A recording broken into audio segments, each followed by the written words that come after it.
Welcome to On the Issues with Michelle Goodwin at Ms. Magazine, a show where we report, rebel, and you know we tell it just like it is. On this show, we center your concerns about rebuilding our nation and advancing the promise of equality. Join me as we tackle the most compelling issues of our times. On our show, History Matters, we examine the past as we think about the future. And in this episode, we bring a tribute to Anita Pointer. She passed away on New Year's Eve 2022. We were kept in close contact about her health by her brother, Fritz Pointer. Anita was a friend of our show. She was a guest on our show. She was a feminist and civil rights supporter and activist. She embodied the principles of feminism and advancing women's rights. These were matters that were central to her life. And we heard from her sister, Ruth, who wrote the following, which we were permitted to share. Dear fans, friends, and music lovers all around the world, it breaks my heart to tell you that my beautiful and talented sister, Anita, has passed. She will be greeted by our two other sisters, June and Bonnie, and our precious daughter, Jada. The pain is so deep. I have no words except for a beautiful song you sang lead on, Freedom. I love you forever, big sister, Ruth. Rest in paradise. And we at Ms. Magazine and Ms. Studios have decided that we would rerun this very special episode for us and all of our listeners, where Anita and Fritz Pointer joined together to lift up Juneteenth and to celebrate their family memoir, Fairy Tale, and to share behind the scenes information that otherwise none of us would know. They speak with such passion and such verve and such love for each other. I was very grateful to be part of that conversation. And in this episode, we are also serenaded by Anita Pointer. What an incredible leader, feminist businesswoman. We were really grateful to have her in our company at Ms. Magazine and Ms. Studios. All So right. it is wonderful to be with you, Fritz Pointer and Anita Pointer. Oh my goodness. Hello. My Oh, pleasure. I'm It's a thrill excited to be here with you. myself. It is a God. Yes. thrill, and I'm holding in my hands right now Fairy Tale, the Pointer Oh, Sisters family story. It's oh, amazing. And our listeners will be able to go to the website. Yes, there it is. There it is. we And ready. look at the book and order the book. So Oh, let's yes, it's turn great. to a discussion about your new award-winning memoir, Fairy Tale, the Uh-huh. Uh, Pointer Sisters family story. The memoir chronicles your coming of age story as artist yeah. and 48-year musical career. That cannot be. Um, Yeah, B. Yeah, B. cannot be. And Yeah, yeah, it, me. my I mean, goodness, we started at the end in the 60s, you amazing, know, Yeah. and amazing. just never stopped until 2015 for Look, me. in the book, you describe the challenges you faced to get where you are today, the joy of making music, trials and tribulations of the music industry, and your journey navigating economic, social, cultural, and political realities and change. So I want to just start there. You got started Mhm. in the 60s. What was it like getting started, and what motivated you to get on stage? Well, I what motivated me is I saw my sisters Bonnie and June singing at Fillmore West in San Francisco. They were with the Northern California State Youth Choir, and that's the choir that had the hit out "Oh Happy Day." Mm-hmm. And I saw them performing, and I lost my mind. I just wanted to be up there with them so bad. I was crying, so I couldn't, I just couldn't take it. I wanted to be in that choir. So the Yeah. next day I quit my job and I joined the choir, My which goodness, was what was the very job that you risky. quit? What job was that? Blake Matuire and Sweeney, and a law office in Berkeley. And I was receptionist studying to be a legal secretary. I had gone to several seminars and I was wanting to be a legal secretary. But that took it for me. And when I saw that chance, I said, I got to take this chance. And I took it and I joined the choir. Okay. We rehearsed for a few weeks and then we were on our way to New York and to perform with the choir. But the morning of the trip, and Mama had gotten a little loan to give me and Bonnie and June a little cash to take on the road, $300, $100 a piece. But we were ready to go. Our bags were packed and at the door, and someone called and told my mother that the trip has been canceled. Oh my goodness. We were ready to leave that moment. Yes, how devastating. So then I had to go get another job. My goodness. All right, so let's pull back a little bit for our audience so that they understand the family. So Fritz, why don't we start with you tell us a little bit about the family, the brothers, the sisters, the parents. What's the family story? Well, we introduced the family in the book in Oakland, California. We came out to Oakland from Arkansas, from Little Rock, Arkansas. And our parents were part of the Great Migration. And so when we got to Oakland and lived at a couple of places, even in the projects in Oakland, actually, but then our family started growing and parents had to get another house. And so we got a house in Oakland on 18th Street. And before too long, we had other relatives coming from Arkansas, our grandparents, our uncles and aunt. My mother's brother and his wife and their children. And so as it ended up being 15 of us in this house. 15. 15. Yeah. And I mean, we had a ball. We sure did. I mean, there's nothing greater, particularly for a young guy, to grow up with 4 sisters. My goodness. And 4 fine sisters who got fine friends. And so, yes. Oh, Lord, so the Pointer household was a happy household in spite of our, relative poverty. Our mother had to work in the fields and go down to the fields and pick beans and strawberries and all kinds of stuff to feed us. This was in California, so this is not part of the Arkansas story. This is your mother after the move. After the move in California. Oh yes. And so we, we were not wealthy by any stretch of the imagination, but we were a happy family. The singing around the house, our mother sang all the time. She would sing no matter what. She and sure our dad did. was quite the disciplinarian, but also a calm and. And what was your dad doing? Was he also doing agriculture? Was he doing something else? No, our dad at the time worked. He was first worked at General Electric in Oakland. Yeah, he sure did. General Electric until the church was able to afford him a salary of a modest salary, but he had another job. Yes. Yeah, he had to have that other job. And since we're celebrating Juneteenth too, it matters something that you said, Fritz, which is that the family came from Arkansas and that it was part of that great North migration. It's going to help people to understand what that was about. Why were Black folks leaving Arkansas? Why did your family have to leave?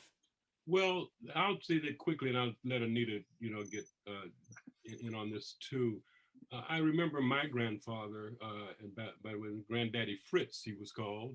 Saying, Granddaddy Fritz. Granddaddy Fritz would say, either I am going to kill somebody or I'm going to be killed. Because I cannot stand this. He didn't add all this, but that's what based upon the Jim Crow system there, and the fact that our mother was a very, biased, but a very attractive woman. And he said, I've got to protect my daughter. And so we've got to move. We cannot stay here. Either somebody's going to kill us or we're going to get killed because we cannot stand this system. And so we packed up, and at least our family did, packed up and moved to Oakland, California. There were lots of. And you said there was a story where you said they tried to take the house, saying he hadn't made his mortgage payments. That's right. And luckily he had saved every receipt, Yes, Mhm. that's right. That's right.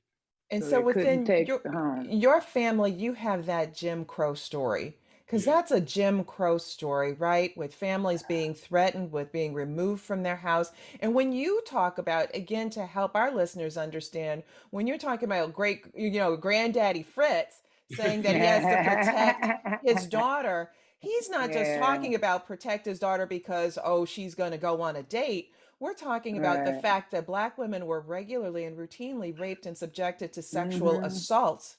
And Yeah, so it was raped and killed. granddaddy protecting his daughter from the That's right. prospect of Hmm. that, and then no one being punished for That's right. doing those kinds of Right, things. that's So, true. so Anita, the Yeah. family arrives in California and there are siblings. Give us the order of the siblings. Who are the siblings? Aaron's the oldest brother. Okay. Fritz is next. Fritz is the younger brother. And then Ruth is next. And then I'm number 4. And then Bonnie and June was the baby. And Mhm. June was the baby. And Hmm. ultimately, you all, after you get so excited seeing your sisters on stage, that you quit your job at the law firm. I sure and, did. and at I some had to take the point, chance. you had to take the chance. And so many of our listeners, so many women sort of confront that like point about when they have to take a chance. But you took a chance, and eventually you all took a chance and you became the Pointer Sisters. Tell us about that Hmm. evolution. How did you become the Pointer Sisters? Well, we were the little Pointer Sisters in church, but even though we were never little, we were the big little Pointer Sisters. But me and Bonnie and June started doing backup singing, and we did a lot in the studio in San Francisco, different groups, Taj Mahal, Elvin Bishop, uh, Grace Slick, Wow. Esther um, Phillips. Esther Phillips, yes, and Sylvester and his hot band. Oh my gosh. Uh-huh. Yeah, we worked with him, and we. I always felt, and I always felt like one of these days we are going to be up front. But that was a great tool for learning how to be in the back and how Mm-hmm. to treat people who are behind you. It really, Wow. really made a total difference because we didn't come out doing no diva crap. We were just Right. we knew what it felt like to be the backup, Right. and And yeah. yeah, and not and it's rare, isn't it, that backup singers make their way to the front. That's right. That's the truth. That's so That's true. And right. especially That's when right. it's 3 of them, usually they break the groups up and one comes out, and the rest of the group kind of fades away. But that But didn't happen for you. What Mhm. was the no, it break? didn't. What was it that got you to the front? We were performing backup singing with Elvin Bishop at the Whiskey A Go Go here in LA.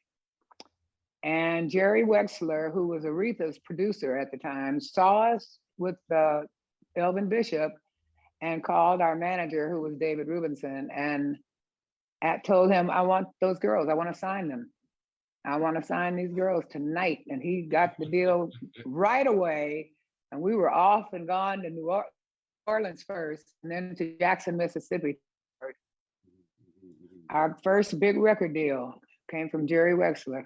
Wow. And were Mhm. you surprised when it happened? Yeah, but I knew it was coming someday. Mm-hmm.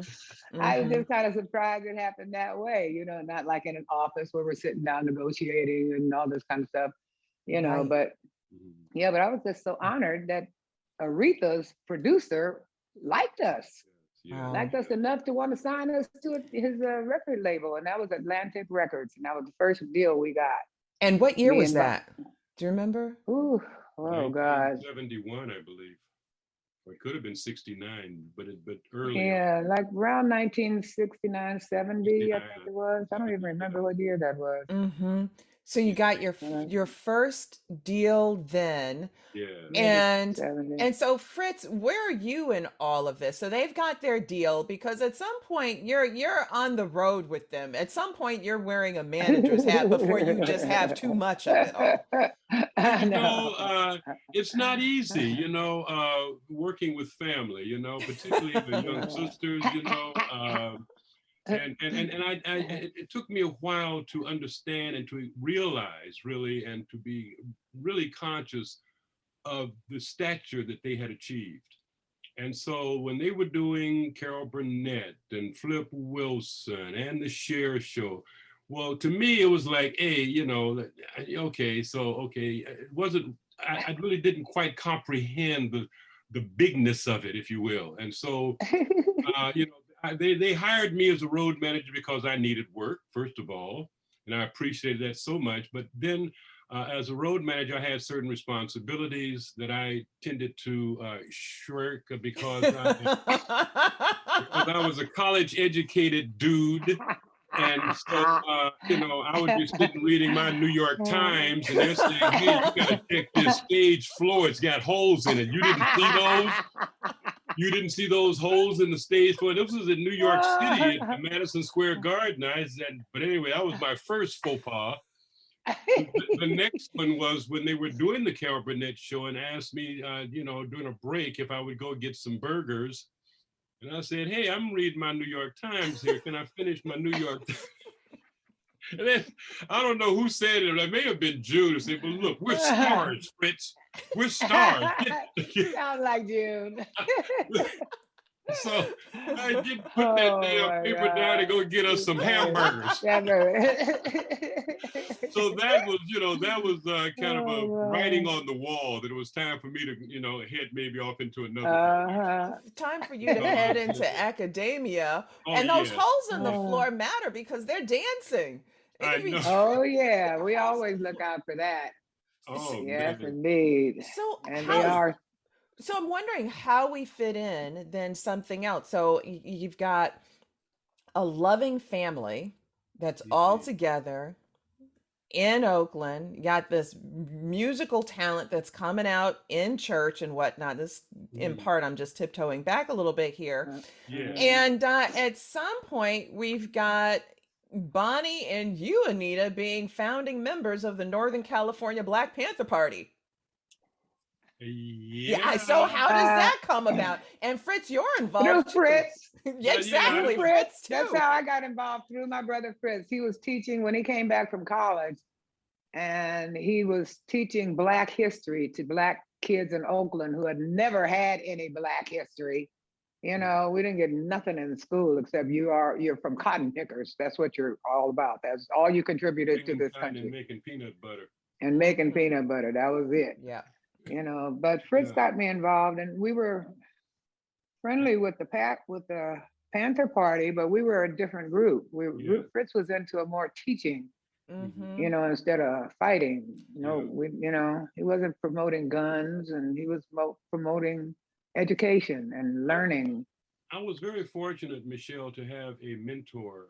His name was Dr. Mudavana Patterson, and he was a PhD from Berkeley, California, and he was so close. We were brothers. We traveled to Africa 3 times together. We went to Libya, we went to Egypt, we went to Tanzania together, and he was my mentor. And he advised me because Oakland, it was a very, and is still a very sophisticated city politically, and the infrastructure was very highly developed politically, with all kinds of organizations, including the NAACP and Urban League and CORE and RAM and SNCC and the Muslims and all of those were there. The Paul Robeson Society, and my mentor took me to all these different organizations to meet their leadership, but he advised me not to join any of them. He said, you should know who they are, but don't join any of them. And I understand that now, and understood it a bit later, that it allowed me to work with anybody. It allowed me to work with anything without being pigeonholed into a particular mold. And I think if there is another theme that comes out of our family, and that is a fierce individualism. There is a fierce individualism among my sisters. I mean, Yes, even though Well, you indeed. could see it even how they took to the Yeah. stage, that fierce yes, individualism. Yes. oh We yes, were so and the Yes. way different. they dressed. And Nita would perhaps give you some background on the Esther Phillips encounter.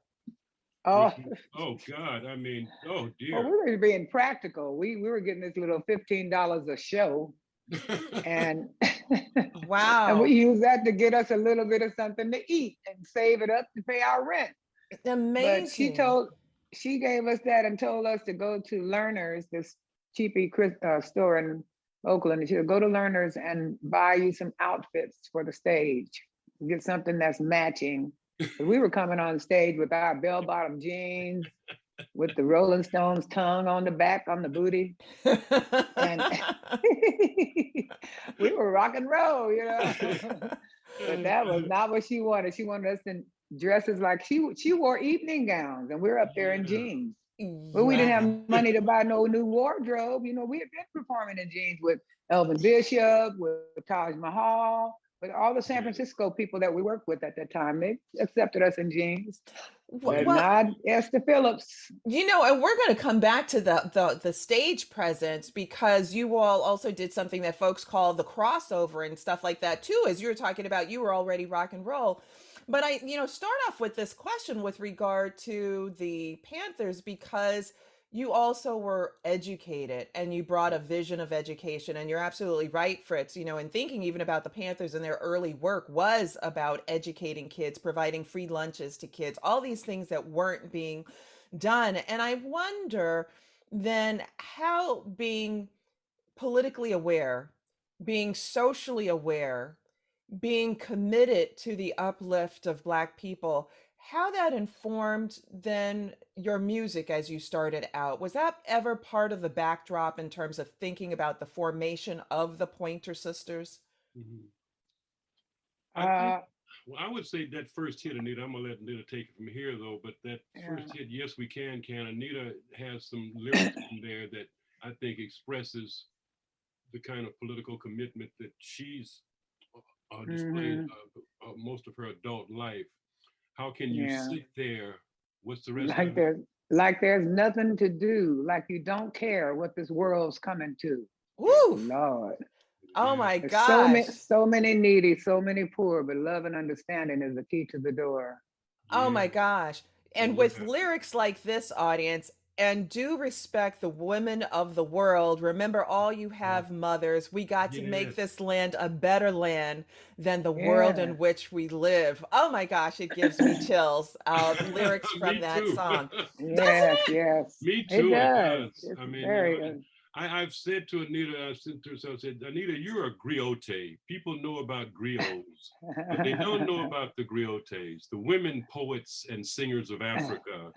And I said, Anita, you are a griot because her lyrics, her words are so profound. And, I would put her up Oh, against the best of poets in terms of thank just you, her Fritz. words. She's just been, her words are just amazing. Like that fairy tale that she wrote. Yes. My Yeah. goodness, that Elvis said, what did Elvis say about that? Elvis said it was the story of his life, Yes, Wow. yeah. fairy tale. And he Very Wow. recorded it on his Elvis Today album. It's on his Elvis Today album. That's And I Yeah. never amazing. got to meet him, but I was sure glad he did my song. I was There you really thrilled with go. that. Yeah. Yeah. Well, Yeah. let's talk about that. So we've got the Pointer Sisters end up being formed. You get your first contract, and does the group start off as the four or start off as the three? 4. Ruthie came in. Well, the first contract was 3. Mm-hmm. Me and Bonnie and June. But then soon after, because what we did with that Atlantic Records deal, when we did the recordings, we took it back to San Francisco, and our manager threw it across the room up against the wall and broke it to pieces, pulled the tapes out. It was real to real. He said, this is not what I want you guys to do. Because we got down there, we had songs that we had written, songs that we took down there, and they laughed in our face and told us Black girls can't sing this kind of stuff. You Oh have my to sing gosh. because we had a country song, jazz song, with, little with Taj Mahal and different stuff. But they said, no, you got to sound like the Jackson 5. or the honeycombs. How did you That's respond to that, right? I mean, that's so offensive, saying that you We can't just be stood there you. and we stood there and looked sad. They wasn't anything else we could do. They laughed in our faces. We standing there singing to them some of these songs, and they just started laughing. Right, well, because they believe It that was black women very couldn't humiliating. I sing. couldn't believe they would do that to us. I couldn't believe it. It actually, was really, Bonnie had an it was interesting reply cruel. too when they said you got to decide what genre you want to sing. What do you got to decide what you want to Uh-huh. sing? And Bonnie's response was, "We have decided. Right. Mhm. We We've want to sing decided we're everything. going We want to sing everything. everything. Right. We want to sing everything." And I think that's Uh-huh. the challenge. I think for a lot of young people coming up now, they're being forced to choose a genre. They're being put Yeah. into a box and saying you got to Box, and stay that's in all you this can do. box. Well, and you had an intersectional box, right? Because it's the box because of race and it's the box because of sex. I mean, Yes. you on both fronts, this is what you can't do, and this is what we're telling you that you. So, how did you all navigate that? Did you have, huddle where you sort of huddled together and you said, all right, this is how we're going to do it? Or did you say, okay, well, we want to get our foot in the door and keep our foot in the door, so this is how we'll do it? How did you come to the decision about how you'd move forward after that? We just really trying to think of what did we do. We really found it in the music. When we wanted to move forward or do something to impress the people of the world, and we found that in our music. And I think David that seemed Rubinson. David Rubinson was a great starter for us. He just made everything so wonderful, and he protected us too from all the craziness that's out in this entertainment world. Tell us He about was that in very that protective. relationship. What did that? How did that form? Who is he? What did he do? David Mm-hmm.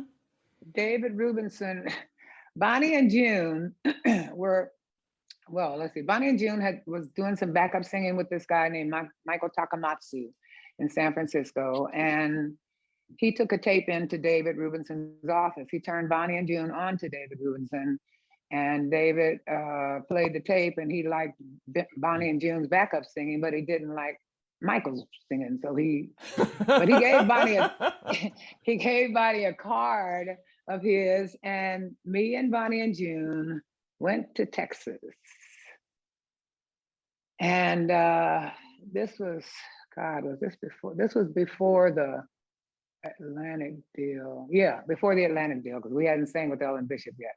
Me and Bonnie and June, I met this guy who said he knew all these people in Texas that could get us started, and we wanted to sing. And this was like between the choir and nothing, a new job. I worked at another company, but let's see.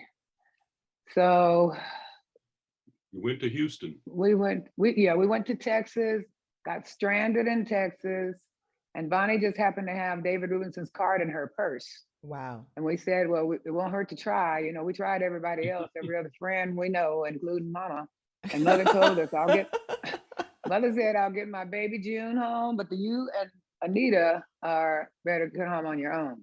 You and Bonnie better get home on your own. So we were kind of stuck there and staying in a horrible place with this girl that we had just met because we were stranded. This guy that we went to Texas with abandoned us. Oh my He gosh. got mad because I think he had other plans for us in Texas. And you didn't have those plans. You didn't share those plans. No, we said, you are not going to tell us what to do. He thought he could boss us around. No, crazy fool. So he put us out. And we didn't know him. He was from there, from Houston. His mother lived there. His sister lived there. And instead of him go out and go stay at other places, he put us out. Oh my gosh. So we've got a real dog. We've got the card. So David, we called David, said he can't hurt, he can't hit us, but he just answered the phone. And he agreed to get us back to Oakland. And he sent tickets for me, Bonnie, and June. And we left Texas and got back to Oakland. And as soon as we got back, he started booking us as backup singers. That's when his backup singing really started with David. Look at that. He got us jobs with Sun Bear, with Yeah. Elvin Bishop and Cold Blood and all these different San Francisco artists. He was the one that got us He going. really got you all started, which then led to you Hmm. being able to get your first major contract. Yeah. And, Anita, Yeah, he on the rescued us from a horrible situation in Texas. Right. He wow, really look at did. He that. rescued us. It was really bad. Isn't Mhm. that interesting that synergy, the fact that that all came together in that way, the serendipity of it is Yeah. No, amazing. I'm telling you, it was the best Yeah. times of our lives, you know. Yeah. Audience, I am holding this book Ah, in my hand and it just feels so magical. You have to go to our website and look at the cover of this book, and you will see exactly what you heard Fritz and Anita talking about in terms of their yeah. individuality. And it's working. I mean, it's just, and what's interesting is the Yeah. individuality comes out and it's also seamless. You're Yeah. not wearing the same Hmm. things, but it looks so in harmony. That's And her, amazing. yeah. Anita, on the Yeah. very first page of the memoir, you write, we were thrust into the dizzying world of show business with no professional training other than singing in the choir at our father's church. Not only that, we knew nothing about royalties, songwriting credits, Mm, or management fees. So, mm. what was it like entering that music industry and then having to learn? Tell us about what did you learn and what would be your advice to people who are coming up just like you were? Mm. Sorry, my phone started ringing. What would it be to for Yeah, people so you coming didn't up? have you didn't have all that experience, and so I wonder what was that like? What were the things that you had to learn? And then we'll get to what advice you have for others. So you didn't know any of those things. Did you have experiences where you're like, I wish we had Right. known We that? didn't. Yeah. Well, people Well, from help, working like, in, Taj Mahal, for example, told them they should get certain kinds of arranging credits and stuff. And other he people, sure did. and He so was the there were first people. one to tell us when we had been doing backup singing with a lot of groups, and they get us in the studio and they say, "Now listen to this song. Now, what would you sing behind it?" And me Mm, and Bonnie and June would create the background parts, and we were good at it too. And but only we got paid for singing. We would create Mhm. them and sing them. Right, yeah. but you were Taj actually Mahal doing let us arranging. know. Mm, Yeah, arranging and writing. Taj Mahal was the first one to tell us that, you guys deserve credits on this because you do more than just sing the songs. You're creating, you're arranging the vocals. arranging, yes, yes, yes, Mhm. Yeah. yeah. Mhm. But that But ownership, the ownership of music comes later, I think, Anita, in terms of recognizing the need to to own your own your publishing. publishing. Yeah. That And came, things like that. So when yeah, did you But learn they don't about tell you that? that. So yeah. when did you learn about that you had to own your own music? I guess I learned about it when I was with Sonny Burke, and he taught me a lot of stuff about the music industry. He had been in it for a long time, And Sonny and Burke is who? a pianist. He was Smokey Robinson's musical director, Okay. Mhm. and he was the assistant producer on the Pointer Sisters "Having a Party" album. Mm. He produced that with Richard Perry, Mhm. Mhm. Mhm. and Yeah, yeah. And so that's yeah, something then that ends up coming out where you learn. But I imagine that there were a lot of women, perhaps a lot of black musicians, black women musicians who did that not don't know. know. Just don't Yeah, know. I That's mean right. and a lot of these corporations, they'll pay you off, and you be a ghostwriter, you get paid, but they Mhm. take all the credit. Mhm. The Oh, artist yeah. will take all the credit, and you don't have anything to back you up on it because you signed a deal that I'm gonna go. Yeah, it's hard, Michelle, particularly when you're coming out. Like I said, we came out of a poor circumstance, and beginning to make a living and make money. You're Mhm. glad to be able to sustain yourself, and you're not thinking so much of the future investment. You're just Right. trying to survive, and and Hmm. and the managers and Day producers, to day. yeah, they kind of, And they exploit people. I mean, oh there are yes, people oh who yeah, are, Oh yeah. yeah. very famous, had hits, and then you find out that, they died homeless. That sort of Right. thing. Exactly. You know, Exactly. All Like right. And that's something that happens all the time. Anita has songs that she's written that she can't collect on for what, 20 years or something? Or it started off as 57 years. I wrote them and I published them back in the 70s. Mm-hmm. And now it's coming to where I think I just have a few more years and I can recoup my publishing on those songs.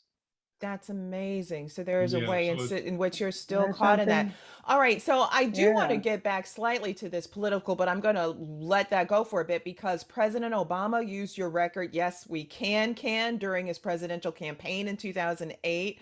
And there's so much more there. You really, the mold breaking.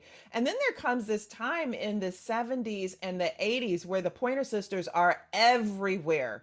Everybody's so excited about the Pointer Sisters and whatnot. So when is it that you reach that magical space, and what comes with the magic, right? Because there's a lot of work to get to that space where you're on the top of everybody's mind and on the tip of their tongues. But what are the costs of fame? Oh boy. I know we're getting deep now. Well, yeah. Well, being away from your family, yeah. you know. Yeah, that's a big part. That's a real sacrifice. That's a real sacrifice. It To sure leave is. home and have your baby crying, don't go, mommy, don't go. And you gotta go to the airport, and you're not making enough money to take them with you. Right. Now these other groups, these white groups, they have money. Their deals are with the record companies, and they can take their husbands, their kids, and everybody on the road with them because they were giving them enough money to do that. They don't do that with black acts. You have to work your way through everything. Yes. Oh yes, God. Yes. Even when So you're selling the it's really- record. So even as you are, your Yeah. name is everywhere, but you're not getting money. You're not getting paid what the white artists are being paid. No, oh no. Oh no, never. No, we're not. No. You know, and it's a shame. Getting that top billing is hard. You know, there are some real traumatic times that are mentioned in the book. Even their first appearance at Las Vegas, I think it was the first, Anita, when June wouldn't come out of the dressing room. Tell us about that. Was Tell Las us about Vegas. that. I was thinking about that too, because that's another place where we're pushed into these rooms down the hall. Describe and when the that other for acts, our I listeners. won't name any other acts, but when they come in, they get a villa, beautiful villa. But we didn't get that, even though we were headlining at Caesar's Palace. Wait, so for the audience, so that the audience, because I'm holding the book and I'm feeling magic in my hands, you all. But for those of you who haven't yet read the book, and I know you're going to rush out and get it because they're winning all sorts of awards about this book. It is so powerful. So you're headlining. It is wonderful. It is. So it's absolutely and wonderful. thank you for your endorsement of it, Michelle. Hey, well, of course. Thank you so much. Of course. So you all are headlining in Vegas. And Vegas, of course, had its race history too, and Frank Sinatra and getting involved in that. And so tell us about your headlining, but you're not getting the comforts of headlining. Right. Well, we didn't even know it because that was the rooms they always gave us, but they were always the rooms at the end of the hall. They were nice big suites with horrible wallpaper. At the end of the hall. That wallpaper screams at you, get out and gamble, get out of the room. Right, exactly. And meanwhile, white acts that aren't even headlining are being provided villas and other kinds of I don't know, but I'm talking about those who were headlining. Okay. Just like we were headlining. Those are the ones you're I not know getting. We didn't get the villas. You know, we didn't get that. We never had a deal. And why was it that June didn't want to come out? Just nerves. It was our very first time there. Our very first time in Vegas. And she was just nervous and stressed, tired and stressed. Yeah, because we were working so hard. They had just come back from Midham in France. Midham, okay. Yeah. From France. In the south of France. It was like a 3.5, 4 week grueling tour, day after day after day. And June was just exhausted. You know, she had gone through this terrible traumatic experience not long before of being, being raped in Oakland. by these guys, and that traumatized her for the rest of her life. Yeah, she never got over it. Poor Never got baby. over it. Never got over it. And so she began to, try a little self-medication, but the doctors first got her on these hard meds, these hard drugs until she was like in a zombie-like state. This is again just prior to their advent into the career world. But she was like in a zombie-like state, and mother went over and said, "Hey, I'm taking my baby home." And she took him out. She took her out of the hospital and brought her home. And I was there at the time, and I know mother bathed her and washed her and took her to movies and held her hand and sang to her. And I'm sorry, Fritz. Yeah, this is the backdrop. So as part of the added texture of a group that's bringing such joy and life to an audience, the backdrop is also the kind of suffering, and enduring things like, the rape, sexual assault against June, and the family and the group having to deal with that. So I mean, that's attention. They say the show must go on. They must get to the stage, but the audience doesn't always know just how traumatic what's going on in someone's life to get you to the stage. So did June get to the stage? No, mother had to come and pick her up in a private plane. She wouldn't come out of her room. She wouldn't go on stage. She would not go on stage. We had to redo our whole show with 3. With me and Ruthie and Bonnie. We had to redo the show because it was all choreographed and everything, So we just did it. And we're talking about the challenges behind the music. And the things that folks encounter. This is what we get to learn from the book and more. So I'm glad that you're willing to share these experiences with us. And you talked about, Anita, how hard it can be to leave your child behind because you don't have the money to be able to take your child on tour with you or anybody else. What are some of the other kinds of challenges that you found while everybody's celebrating your music, but behind the scenes, you all are having to deal with things? Things like, I'm going, Fritz. No, go on, Fritz. I was just going to mention, there are 2 things I've had come right to mind, and that one is the event when they first did their first public appearance at this club. I think it was called Bimbo's, and and the band members, a couple of the band members, if not all of them, but a couple of them for sure, had on full Ku Klux Klan regalia. No. In their very first public appearance. Yep. I mean, it's like Bimbo's in San Francisco. I mean, San Francisco. This was not Mississippi audience. Liberal San Francisco with the band members in Ku Klux Klan. And here they are on stage like 4 Billie Holidays. And it was like, we could have been singing Strange Fruit. You could have been. I'm telling you. They're coming out singing. They're coming out playing with Ku Klux Klan uniform. That was just and what for? To intimidate them, to frighten them, to hopefully make them evil. Just evil.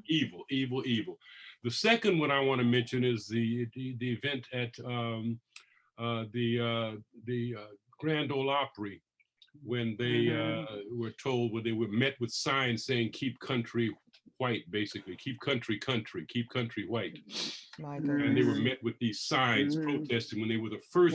Before we went in to perform at the Grand Ole Opry, and that's how they got welcomed to the Grand Ole Opry. So repeat that again, Fred. So they were the first Black female group. First Black female group to ever perform at the Grand Ole Opry. Yeah. First and the last. And the first Black female group to ever get a Grammy for a country song. Here we go. And there it was. These folks saying that you're not supposed to, you're not allowed to sing country music. You're not country. You're not country. And you are the first Black female group to win a Grammy in country music. I mean, when I wrote Fairy Tale, it wasn't, I didn't sit down and say, I'm going to write a country song. I just started writing a song. Right. And it came out country because I'm country. You were born in Arkansas, so we let's grew be up clear. in a country church. It was country, That's right. Around that. That's right. That's right. No Yes. Not get shame in around that. it. No shame None in No that at shame. whatsoever. I all. love the country anyway. You know, I was really happy that they also, Michelle, perpetuated the only classical music of America, and that is jazz to me. Yes. That classical Yeah, music that right. my sisters, you know, perpetuated that in their early days with Mm-hmm. singing the Ellington medleys and singing Duke Mm-hmm. Ellington and you know, Dizzy Gillespie and those Mm-hmm. giant jazz musicians, and they came out singing Mm-hmm. that Cloudburst and uh, Yeah. what's some of the other Cloudburst and Salt peanuts. Salt Peanuts. Oh my God, Michelle, I challenge any group today to to sing that song. sing that song. I I love mean, I it. know. it's such a challenge, you know, and to hear Anita talk about how they learned the song, you know, methodically, Uh-huh. day after day, adding a little bit more and adding a little bit more, and until they got it down pat, and boom, here we go. I was And blue and I this always wear it. But all of them are yeah, really grateful that we kept that genre of music alive, you know. yes, John Yes. Hendricks, he came and saw us and he cried. uh-huh, yeah, Annie Ross, Annie same thing Ross. with her. She was just so thrilled that we did the songs. It is the Mhm. original And American music, isn't it? Oh yeah, it Jazz. I mean, is, it really yeah. is. But many people, so what many people came to see in the 70s and 80s, especially in the 80s, a lot of pop music. oh So yes. so tell us about then the 80s, and had that become economically better? And did you see that Ah, once there was greater economic stability, did some of the challenges still remain, or did they lift a little bit? And then we'll get to I'm so excited and some of those songs that just people have swimming in their heads. Yeah. Yeah. So did it get Um, better in the I 80s think that's when economically? Richard Perry is involved, right, Anita? yes, it is. When we started doing the Energy album with Fire. Fire was our very first gold single. Because with Okay. all the albums we did with David Rubinson, we never had a gold single. We had gold albums, but we Uh-huh. didn't have a gold single. And gold single made such a difference because I Tell mean, us why. kids will buy singles, you know, and Right. it's adults will buy albums, but kids Right. bought singles, and it really just propelled us into a whole nother level when we had that hit with Fire, Mm-hmm. Bruce Mm-hmm. Springsteen's Fire. That was really a cool thing. And Yes, that, and that is, and I'm hearing it right now. Fire, oh yes, burn and burn it. and Right. you know, I'm Michelle, that riding was in another your challenge car. too, because they were also told black girls don't sing rock and roll. Right. Oh, I mean, Yeah. We you you did a were can't whole do getting, rock and roll. country, you can't do rock but and roll. look Right. at that, and you were just about to give us a little bit of fire, Anita. You heard me, didn't you? You heard me. Yeah. I'm riding in your car. You turn on the radio. You're pulling me close. I just say no. I say I don't like it, but you know I'm a liar. 'Cause when we kiss, Yes. ooh, Ooh, fire. fire. Oh, that is brilliant. Thank Yeah. you so much. And Michelle, the other one, it became what they call like a female national anthem.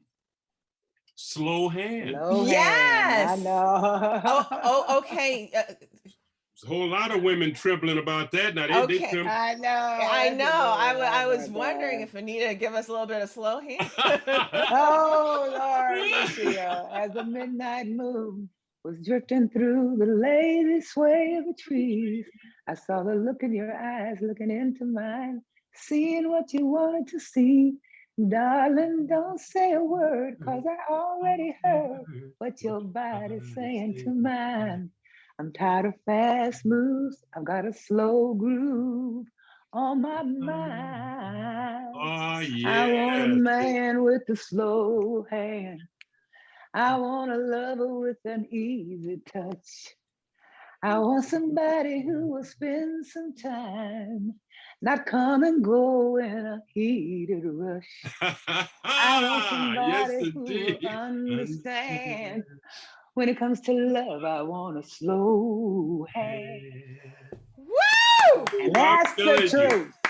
You That's guys the are truth. amazing. You know, I was trying my little harmony and I couldn't get in there. I was trying. I wasn't even gonna try, You audience. tried. Yeah, You I wasn't guys, I gonna mean, mess how up did the the listening harmony experience. and Michelle, Oh the God. way they you know stand on stage again is according to I guess what do you call it when you sing soprano or tenor or Oh, bass because huh they well, it has a name for that I thought you know but anyway they you know Ruth sings the low notes, Anita's next, and then comes Bonnie, and then June sings the high notes.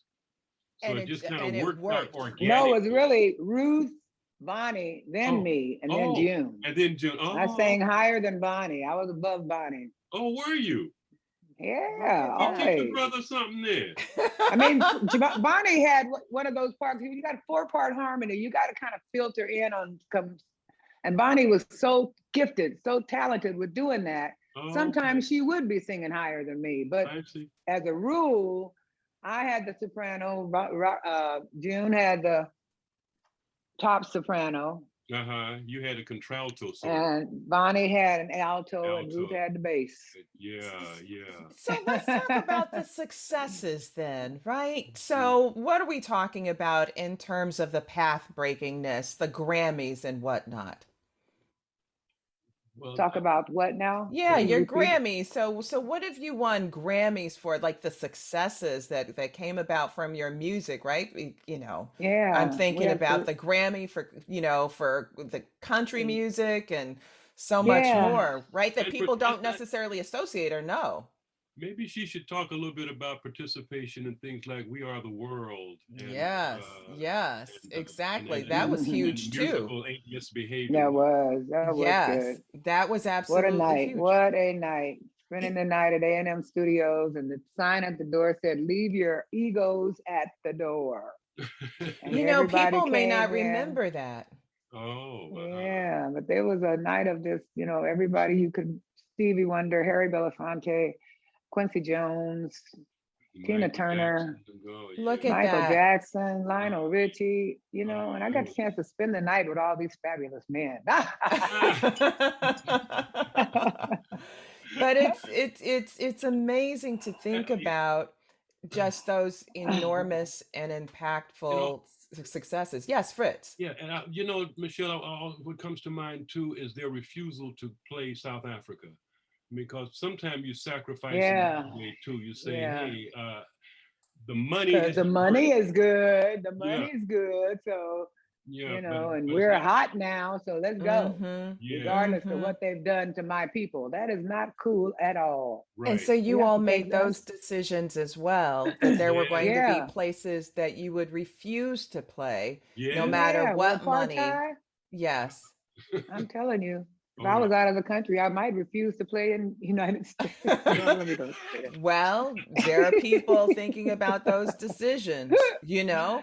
Uh, It's so wrong. Everything needs to change. They need to scrap it and start all over again. well, Oh, this is Oh interesting God. too because the backdrop, what these times mean, January 6th, we saw the insurrection at the nation's capital. yeah. We were in the backdrop of not only that tragic killing of George Floyd, but also Breonna Taylor and just lists of people, I but just mean, all the last way year. from Trayvon Martin to Rodney King. It's just, Absolutely. Oscar Grant. All of that. oh, it's And so many. in thinking about your refusal to play in South Africa, I'm thinking about Laura Ingraham, who is a television personality, Oh, who told LeBron James that he should, quote, shut up and dribble And dribble. after he spoke Yes. about the challenges that And come that's with being something. Black in America, right? And Right, it seems right. to me Oh, I that can't you stand all that. made, even though you were entertaining, you were bringing such great music to people, you were also making important political points as well. And that's what we also get from your music. yes. Before we Yeah. wrap up, because this is going by way too quickly, Oh my goodness. but way too quickly. Been fun. But I also want to ask about loss, because there's also been loss over time too. And how have you dealt with loss? Because the Pointer Sisters, you started off as four, and over time, you've had sisters who passed away. So Yeah. how has that been? Oh, very hard. And it started off with the loss of my daughter, my only child. And that was that whole decade from 2000 when my mom died, To 2000. Yeah. 2003, my daughter died, 2006, my sister died. And it just, that whole decade was just horrible, just really, really, really bad. And I mean, it's been now 18 years since my daughter died, Which but is- I'm still thinking about it every single day. I cry a lot about her. I miss her so, so much. And the same with my sisters. I miss them, especially right now. It's kind of focused on Bonnie because it's so fresh. She just, yesterday was her anniversary of her death. She Mhm. died June the 8th, 2020. That's right. That's her picture back there, by the way, Michelle. Yeah, What a that's her behind beautiful, me. beautiful, beautiful My image. baby sister. God, I love her. And Mhm. it's not easy, I have to find new ways to do things because we were doing so much together. And Mhm. it's a whole different way of thinking about things now when I don't have her here and her to bounce things off of and can't call her. And, we have gotten really, really close. Yeah. And Mhm. And you know, it's just Michelle, sad. Lizzie's dad, whom you know well, and we both Mhm. know well, who were with him in his last hours and minutes, actually, wrote poems for each of those deaths. Wrote And a he poem sure for did. my mother. Wrote a poem for Hmm. June, and wrote a Hmm. beautiful poem Wrote a for poem for Jada. Yeah, yeah. every time I read it, I cry. It's a beautiful poem. So Beautiful. people will enjoy that too about the book in terms of its variety. The photos are Hmm. fantastic. Yes, I the mean, photos I are know the photos absolutely are amazing in the book. They are I mean that, absolutely great. I'm And that's and the, telling this you. this picture of Bonnie on the cover of Jet. oh Yeah, yeah, yeah. yeah. Oh, yes. Yeah, She had no, it going on. that's some Yeah. power there. And by the Yes, way, she Michelle, can did. I mention too that along with our stellar Congress people like Barbara Lee and Ron Dellums, Kamala Hmm. Harris also attended our father's church. Yes, yes, That's Yes, yes, something we just found out she about. sure. Yeah, we're hoping that she Yeah. learned some lessons there. yes, We're yes. hoping so. After That this will recent help trip her. to Guatemala and telling the Guatemalans to stay home, I'm not Oh, too I sure. know. But anyway, Wow. I know that was kind of crude. I know they said they're going to try to work on giving them reason to not want to go yes, to yes, stay. And if that can happen, that would be ideal, of it course. So would. that means taking some of the jobs down there and instead of Hmm. sitting on the Thailand, Yes, Wow. or wherever. That's right. wherever they S- So sending them much of to. your Not music. Thailand. I love Thailand. I forgot. So much of your music has been about liberation and about uplift and Yes. liberation for people of color, liberation for women, women of color, Black women. And one just can't help but celebrate that in the book. One can't help but just notice all of the awards that you've won. 1981 Grammy Pop Performance for a Duo or Group, 1982 R&B Performance Duo or Group, 1982 Pop Performance Duo or Group, Mm. R&B 86 Best Pop Performance for a Duo or Group, Wow. 1975 Country Music Performance by Duo or a Group, 1985 vocal arrangements for two or more voices, 1985 pop performance by duo or a group, and so much more. I mean, there are accolades that you all are just shy about, but I want to lift them out to the world and Thank to you, our Michelle. readers. Thank you, When you, Michelle. oh, absolutely, got to drop the coins. Thank you. Thank you. And I think one of the highlights of your memoir, which you don't see in a lot of memoirs, they give you just a taste of a few photos, but audience, you get your hands on this book, and page 176 through page 241, you get just wonderful, beautiful photos that mark that show the Yeah. family, that show them on the Hmm. stage, and you get a chance to see In the how you can church. be, yes, in church. how you can be collective and individual at the same time. I mean, I think that there are Yeah. more books within this book yet to be written, just in terms of how so Yeah, many you're right women about that. today, right? One, they say, they struggle from imposter syndrome. They wonder, how they can be the fullness of themselves and so much more. So I'm hoping we have another conversation about all of this. Okay. But before we close, Okay. the last Yeah. question, which we ask all of our guests, is about a silver lining. Mm. And we are celebrating and recognizing Juneteenth. We're excited about it. We are celebrating the Pointer Sisters. And I'm just wondering what you see as silver linings coming forward from Arkansas to Oakland and around the whole world. I'll start with you, Fritz. What's a silver lining coming forward? Well, Michelle, for me, I'm hoping that the industry will be more open and receptive to artists in a variety of genres, that they will not limit artists and box them in. I'm hoping that they'll be more receptive to them. I'm thinking now of this young Black female saxophonist by the name of Jasmine Gent. And I'm also thinking of this new country western singer who did this song "Black Like Me," I think is what it's Oh, Mhm. yeah. called. Oh, That was a yes, good she's one. wonderful. Yeah, Yes. that Guytown, is great. yeah. And so I'm hoping that they will open up more and be more receptive to the variety that people bring to the industry, and not just be so closed-minded and restrictive and try to lock people into one particular. I think it was Herbie Hancock who said that to limit artists to one mode of expression is a crime. And I Yes. think so too. I think, to limit artists to just one mode of Mm-hmm. expression is criminal.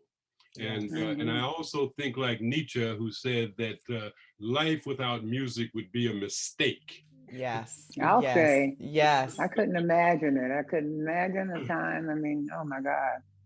So those are Even Anita? even my us. silver linings. My silver linings are that they'll be more open and less racist. Yes. Exactly. Yes. And for you, Anita, silver lining going forward? Well, I think that at least we're now beginning to see a vague closeness to the silver lining because people are opening up and telling the truth. Mm. And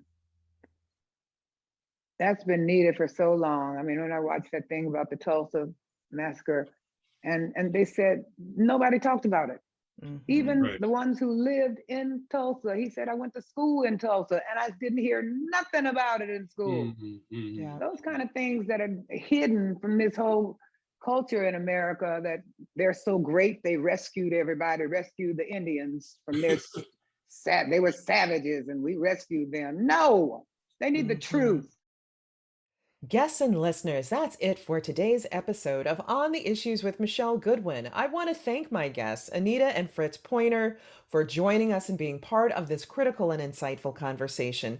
And to our listeners, I thank you for tuning in for the full story. We hope you join us again for our next episode, where we will be reporting, rebelling, and telling it like it is, with special guests talking about the sex talk you wish you got from your parents. Sex Ed 101. Birth control, periods, and more. We'll be joined by Kelly Davis, Dr. Fatu Forna, I'm such a fan, Mary Emily O'Hara, and Jennifer Weiss Wolf. It will be an episode you will not want to miss. For more information about what we discussed today, head to msmagazine.com. If you believe, as we do, that women's voices matter, that equality for all persons cannot be delayed, and that rebuilding America, being unbought and unbossed, and reclaiming our time are important, then be sure to rate, review, and subscribe to On the Issues with Michelle Goodwin in Apple Podcasts, Spotify, iHeartRadio, Google Podcasts, and Stitcher. We are ad-free and listener reader supported. Help us reach new listeners and bring the hard-hitting content you've come to expect by rating, reviewing, and subscribing. Let us know what you think about our show. So please support independent feminist media. Look for us at msmagazine.com for new content and special episode updates. And if you want to reach us to recommend guests for our show or topics you want to hear about, write to us at ontheissues@msmagazine.com. This has been your host, Michelle Goodwin, reporting, rebelling, and telling it like it is. On the Issues with Michelle Goodwin is a Ms. Magazine joint production. Kathy Spiller and Michelle Goodwin are our executive producers. Our producers for this episode are Roxy Zoll and Mariah Lindsay. We thank Oliver Hogg for research and digital assistance. The creative vision behind our work includes art and design by Brandy Phipps, editing by Will Alvarez and Marsh Allen, and music by Chris J. Lee. Stephanie Wilner provides executive assistance.